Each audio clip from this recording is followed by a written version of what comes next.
अब मैं मुफक्किर मिल्लत हज़रत मौलाना अनीसुर रहमान कासमी साहब दामत बरकातुहुमुल आलिया कौमी नायब सदर आलिम इंडिया दिल्ली काउंसिल से मुअद्दबाना गुजारिश करता हूँ कि वो हम शुरकाए मजलिस को अपने मवाइद आलिया से मुस्तफीज़ फरमाएं।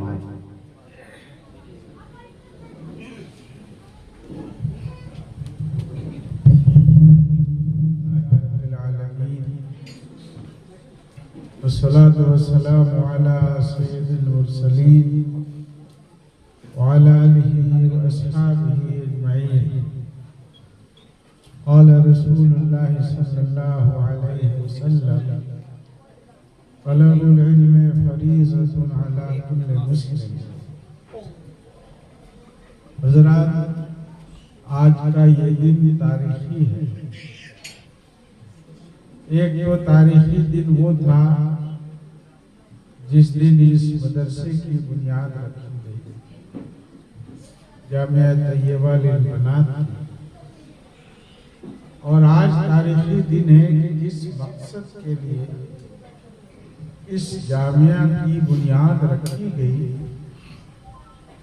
चंद सालों में हज़रत काज़ी साहब की निगरानी में यहाँ के हज़रात असातिज़ा और मुअल्लिमात ने उस ख्वाब की तकमील कर दी।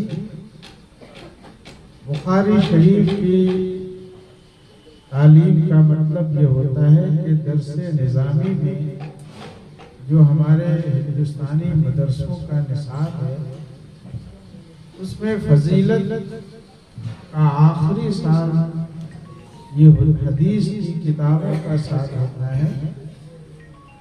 कुरान मजीद की तफसीर और तर्जुमा तो इससे पहले पढ़ा दिया जाता है, और अहादीस की ये किताबें सिहा की आखिरी साल में पढ़ाई जाती है। काबिल मुबारकबाद है वो वालिदैन जिन्होंने अपनी बेटियों को यहाँ भेजा। काबिल मुबारकबाद है वो बेटियां जिन्होंने एक सुई के साथ दीन की इस तालीम की तकमील की। मदरसों में जो तालीम की खूबियां हैं,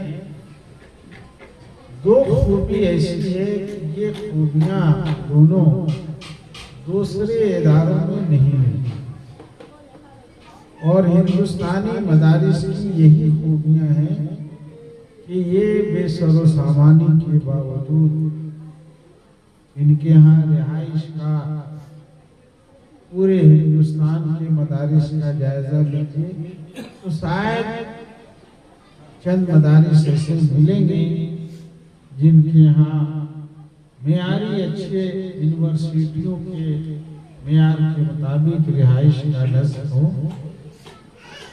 लेकिन उसके बावजूद जो खूबियां हैं, वो क्या खूबियां हैं जिनकी वजह से इन मदरसों में 5-6 साल के अरबी के दर्स के बाद या 8 साल के अरबी दर्जात की तकमील के बाद तलबा में इल्मी इस्तेदाद भी पुख्ता हो जाती है, तरबियत के एतबार से भी वो मुकम्मल हो जाते हैं। ये दो खूबियाँ कि मदरसों में जो दाखिल होता है, हज़रात असातिज़ा उसको सिर्फ और सिर्फ तालीम के लिए एकसू बना देता है। लड़के हो या लड़कियां जब मदरसे में दाखिल होते हैं तो मदरसों का माहौल ऐसा बनता है कि उनको सिर्फ पढ़ना है। इसलिए मदरसों में आम तौर पर मोबाइल की या उस तरह के लहव लईब के सामान नहीं रखे जाते हैं, जिससे उनका जहन दूसरी तरफ डाइवर्ट हो, मुंतशिर हो। आप देखेंगे कि हमारे जो छोटे छोटे मदरसे हैं, 2 साल 2.5 साल में वो बच्चों को कुरान का हाफिज बना देते हैं। 2 साल 2.5 साल की भी कोई मुद्दत नहीं। क्यों बना देते हैं? अगर आपने बच्चे को अच्छा नाजरा पढ़ा दिया तो 2 से 2.5 साल, कुछ बच्चे होते हैं जो 3 साल लगता है, बाज बच्चे तो 1 साल के अंदर कुरान हिफ्ज़ करते हैं। ये उस निज़ाम की खूबी है। मदरसों में फजर से पहले हिफ्ज़ कुरान की तालीम शुरू हो जाती है, सुबह साजिद से पहले। उसके बाद 11 बजे दिन तक उनकी तालीम होती है। फिर खाना खाकर नहा धोकर थोड़ा देर वो आराम करते हैं। फिर ज़ोहर के बाद तालीम होती है, फिर मगरिब बाद होती है, फिर इशा के बाद वो बच्चे पढ़ते हैं। तालीम एक सुई जो है, ये इस दौर की बड़ी खुसूसियत है मदरसों में, जो दूसरी जगह नजर नहीं है। दूसरी खूबी, हजरात असातिज़ा जिस तरह तालीम देना अपनी जिम्मेदारी समझते हैं, उसी तरह उन बच्चों की तरबियत करना भी अपनी जिम्मेदारी। 24 घंटा वो असातिज़ा की निगरानी में बच्चे हों या बच्चियां रहते हैं। इसलिए हमारे दारुल इक़ामा का जो निज़ाम है वो बहुत ही कामयाब है, और यही कामयाबी की वजह है कि चंद सालों में हमारे उलमा ऐसी खूबियाँ पैदा कर लेते हैं कि जो खूबियाँ दूसरी दरसगाहों में, स्कूल में, कॉलेज में आमतौर पर नहीं मिलती। काबिल मुबारकबाद है हजरत काजी साहब हाजी अब्दुल अजीज हैदरी दामत बरकातहू कि इनकी बाबरकत शख्सियत ने इस इदारे को कायम किया, और दौरे हदीस तक इन्होंने बुखारी शरीफ का दर्स इन्होंने खुद भी दिया, वहाँ तक पहुँचाकर अपनी बरकत का वो जाहिर कर दिया। हम लोग तो बरकत ही समझेंगे, इसलिए कि जिस बेसरो सामानी में इस इदारे को उन्होंने कायम किया, ये उलमा इसी तरह का, उनको इससे मतलब नहीं होता है कि मेरे पास आलिशान बिल्डिंग है कि नहीं है। मदरसे लड़कों के तो कई मस्जिद मिल जाती है, हमारे उलमा मस्जिद से शुरू करते हैं। कहाँ रहेंगे बच्चे? मस्जिद ही के हिस्से में रहेंगे, जहाँ 1-2 साल कुरान की तालीम होती है। कुरान की बरकत खुद ही मदरसों के लिए राह हमवार कर देती है। यही हाल इस मदरसे का है। इसलिए आज का दिन तारीखी भी है, मुबारकबाद का दिन है। दूसरी बात ये अर्ज करनी है कि जो तालिबात यहाँ पढ़ रही है, हिंदुस्तान के मौजूदा माहौल में अगर तब्दीली पैदा की जा सकती है, दीन पर कायम रहने वाली तब्दीली, सिराते मुस्तकीम पर चलने वाली तब्दीली, तो हमारी लड़कियों की बेहतर दीनी तालीम और तरबियत के अलावा कोई दूसरा रास्ता नहीं। इसलिए हमारे 100 साल पहले जो तालीम का निज़ाम था, या 200 साल पहले, वो घरों में तालीम हो जाती थी। समाज के अंदर वो तालीम इस तरह के निज़ाम पर मुश्तमिल नहीं थी।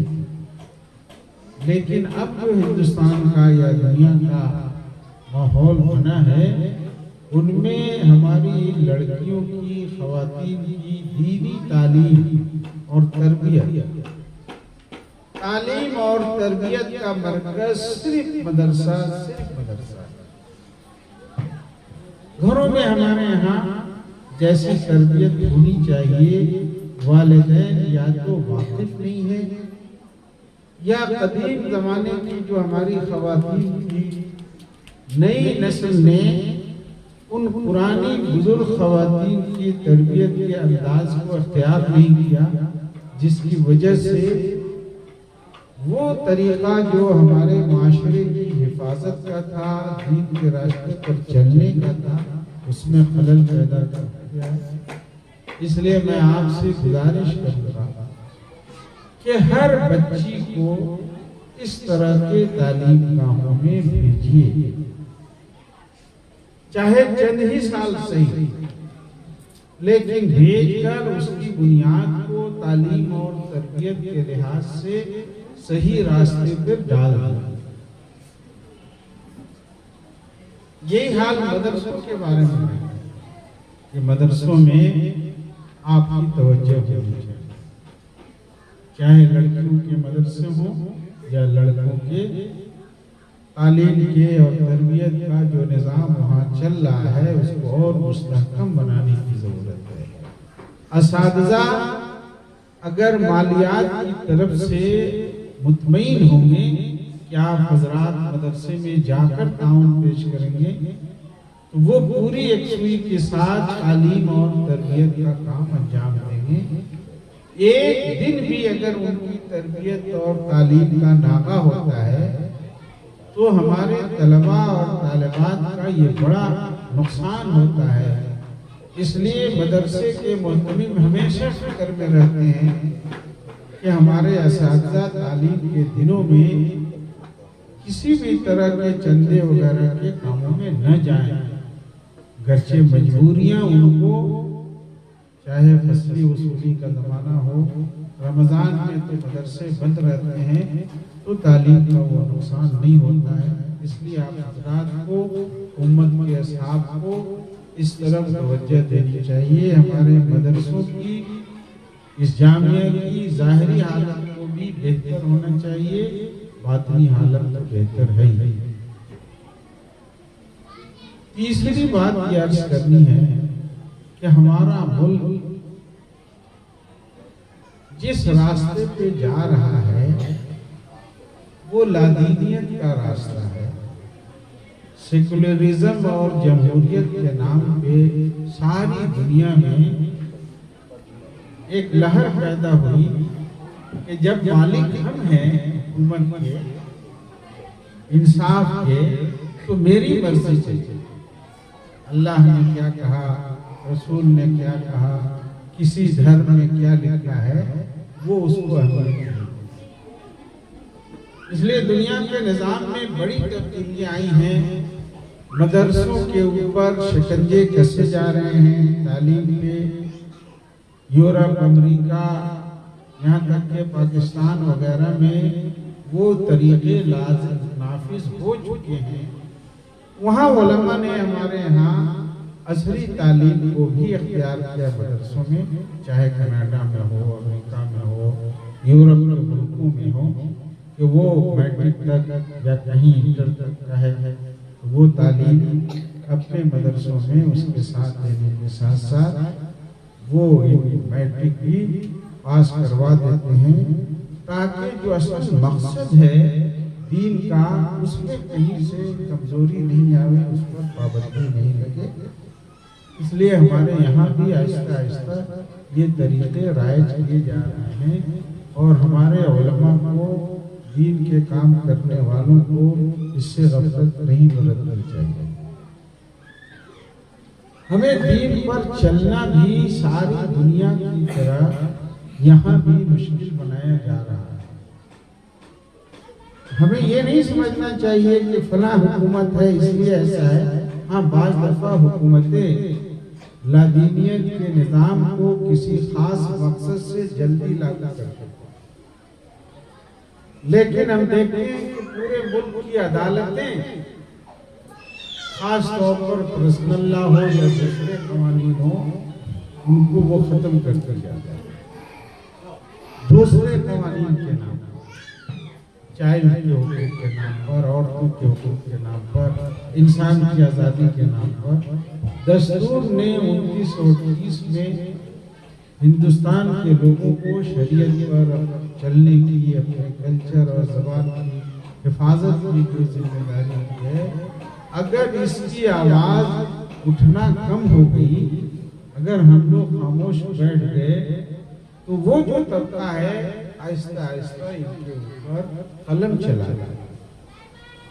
जैसे अभी आसाम में हुआ, साल 2 साल पहले उसने मदरसे ही को बंद करने का, मदरसा तो बंद नहीं कर सकता था, तो उसने मदरसे के दीनी तालीम पर रोक लगाई। तो ये ज़हनियत इस मुल्क में बढ़ती जाएगी। हमारी आपसी इत्तेहाद, आपस के मशवरे और दीन के लिए मेहनत, ज्ञान और माल की कुर्बानी पेश करने से अगर हम पीछे रहेंगे तो अक्सरियत और अक़लियत में कुछ नहीं होगा। बुखारा, समरकंद 99% मुस्लिम, बुखारी शरीफ जहाँ के इमाम बुखारी थे, 1917 में जब इन्क़िलाब आया वहाँ 99% आबादी गाफिल रही, तो नतीजा क्या है? मस्जिदें बंद हो गई, मदरसे तो दूर की बात, मदरसों पे तो ताले लगे ही, मस्जिदों पर भी ताले लग गए कि नहीं आप नमाज नहीं पढ़ सकते। इससे दुश्मनियत को फरोग मिलता है। कुरान की तबाद, कुरान को या हदीस की किताबों को दूसरी जगह से मंगाने पर पाबंदी लग गई। फीसद आबादी कितनी थी? 99%।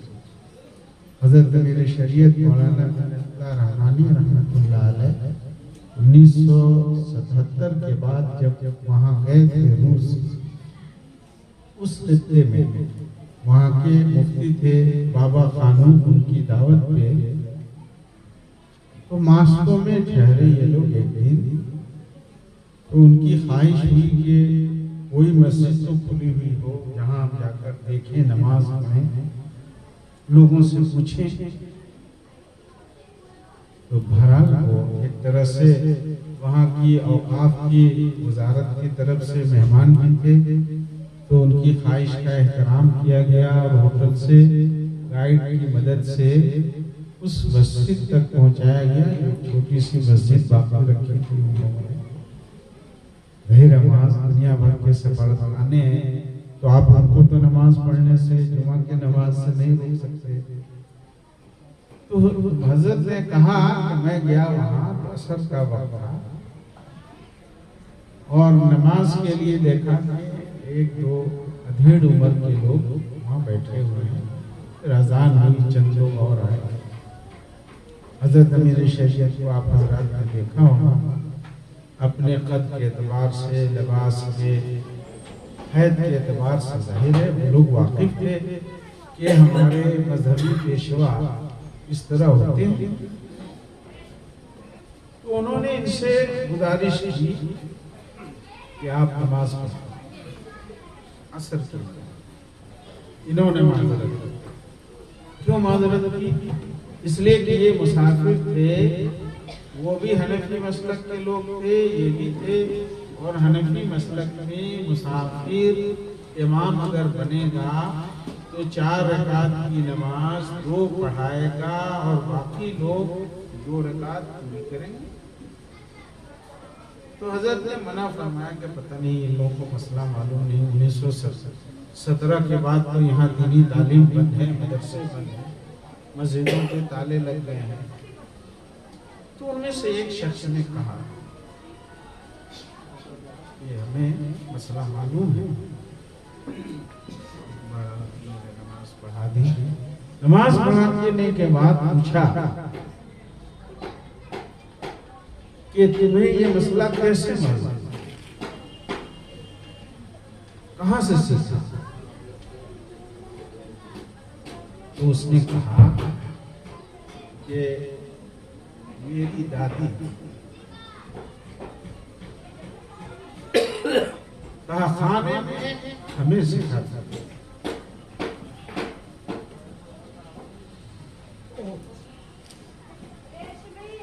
तो ख़वातीन की तालीम जो है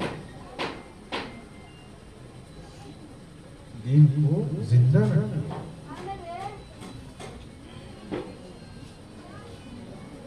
इस मुल्क में भी और दुनिया में अगर हमारे ये उलमा इस तरफ मुतवज्जा नहीं रहे तो उस तरह के हालात जो दुनिया के दूसरे मुल्कों में पैदा हो रहे हैं, यहाँ भी पैदा हो रहे हैं।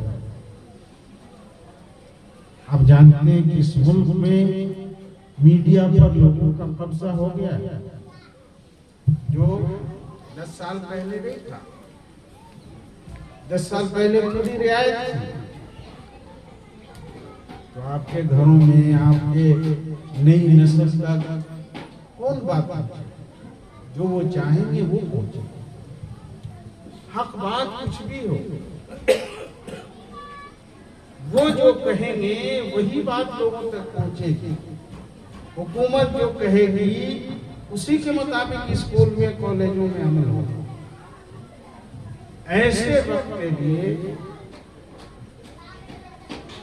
ये जो इदारे हैं यही सही दीन की हिफाजत करें।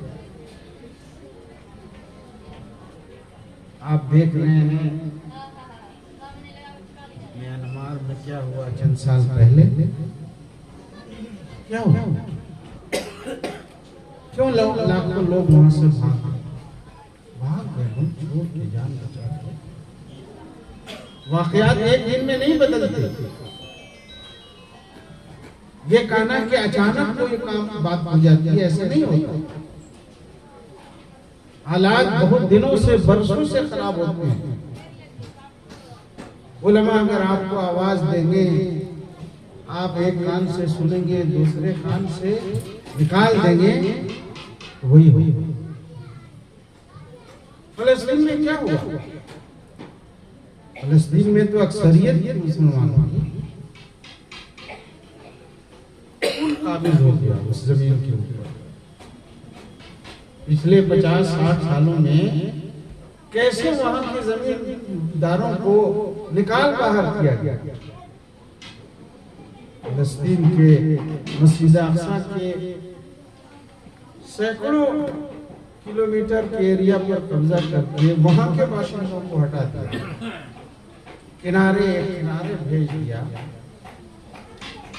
वो ऐसे परेशान हुए कि दुनिया के बहुत सारे मुल्कों में वहां से हिजरत करके छोड़ गए, जुल्म को बर्दाश्त नहीं कर सकते। तो एक दो मिसालें नहीं है, इसलिए ये भी नहीं समझना चाहिए कि भाई हम तो बलिया में अक्सरियत में हैं, हम तो फला जगह अक्सरियत में हैं।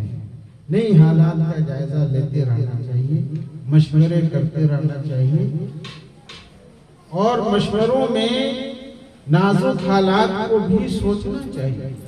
कहाँ हमसे गलतियां हो रही हैं। हम तो दीन के दाई बनकर आए थे, लोगों तक हक बात पहुंचाना हमारी जिम्मेदारी है। हमारे मदरसे के लोग मदरसा चलाएंगे, दीन की दावत का काम करेंगे, चंदा करेंगे, और हमारे तबके की मुसलमानों की अक्सरियत कान में तेल डाले सो रही हो। मैं नहीं कहता कि हिंदुस्तान के हालात इतनी जल्दी वैसे खराब होंगे जैसे म्यांमार में हुए, लेकिन लोग तो अलग ऐलान कह यही रहे हैं। पिछले साल जनवरी में कुछ छोटे दर्जे के मजहबी लिबास पहनकर हिंदुओं के, उन्होंने हरिद्वार में, दिल्ली में ऐलान किया कि मुसलमानों का कत्लेआम करेंगे।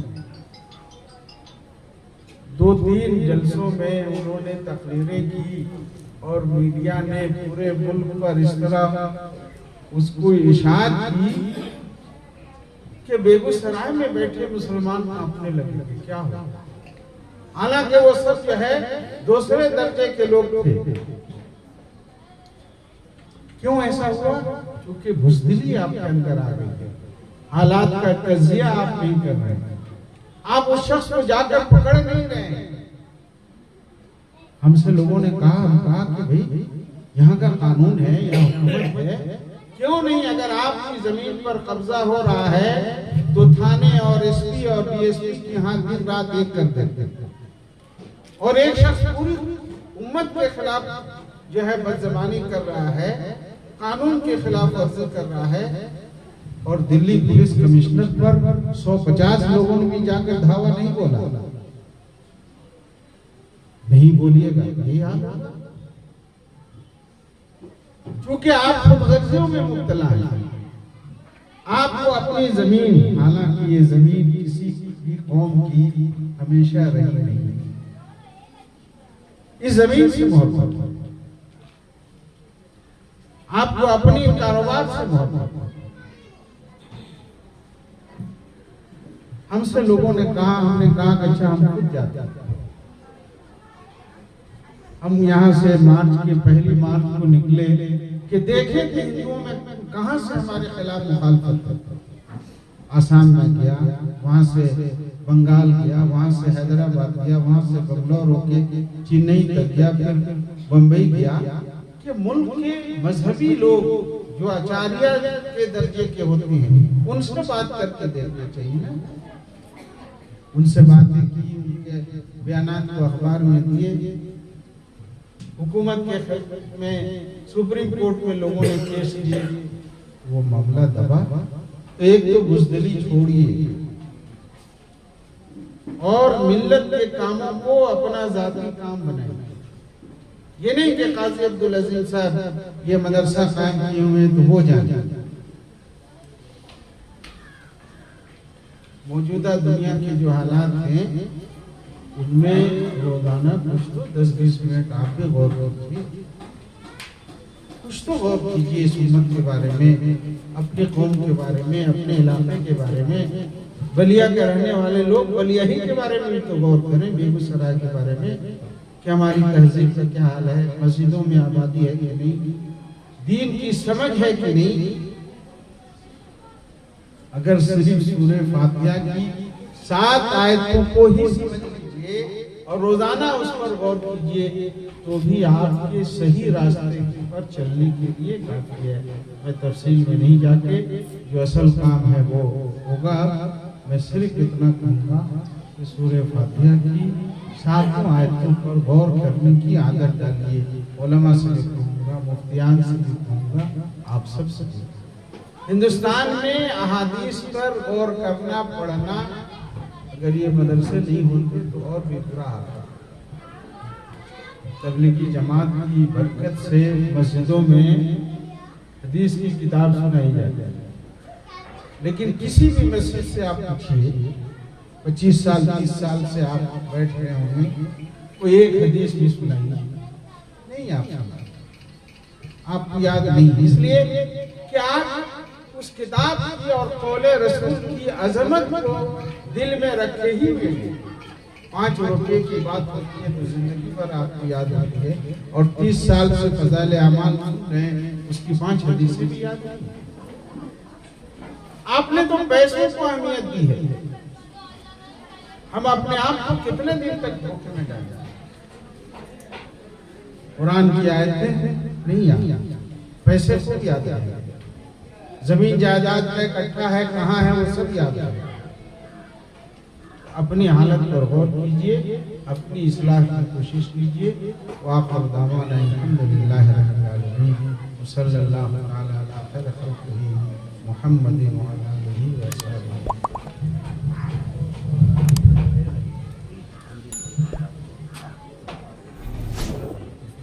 माशाअल्लाह।